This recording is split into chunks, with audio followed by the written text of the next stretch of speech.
নবীর কটূক্তিকারীকে নিয়ে তাহেরি সাহেব এখন চুপ কেন?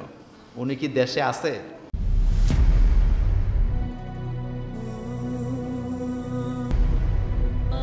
Al Wasatia, enjoy the Quranic message. একটা প্রশ্ন আসছে, নবীর কটূক্তিকারীকে নিয়ে তাহেরি সাহেব এখন চুপ কেন? উনি কি দেশে আছে? ব্যক্তি তাহেরিকে নিয়ে আমার কোনো কথা নাই, তবে কালকে দেখছি উনি পটিয়া মাহফিলে যাইব এনে জেমে পড়ে আসছিল। কথা বলা উচিত ছিল, কথা বলা কি উচিত ছিল। এত কথা আপনি বলেন, আপনার একটা ওনার কিছু লোক আছে না বাংলাদেশে?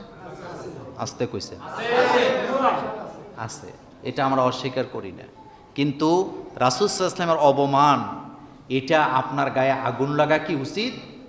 আপনার আল্লাহ যে একটা জোর কণ্ঠ দিছে, মাশাআল্লাহ, বুকের পাঠায় সাহসও আপনার আছে। আপনার এই কণ্ঠ গত এক সপ্তাহে ময়দানে শুধু রাসূল সাল্লাল্লাহু আলাইহি ওয়াসাল্লামের জন্য বাজা উচিত ছিল। আপনার প্রত্যেকটা বক্তব্য রাসূল সাল্লাল্লাহু আলাইহি ওয়াসাল্লামের পক্ষে থাকা উচিত ছিল।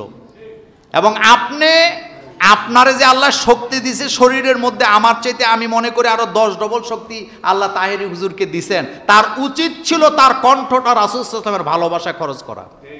কিন্তু আপনি চুপ ছিলেন কেন? এটা আপনি নিজে জানেন।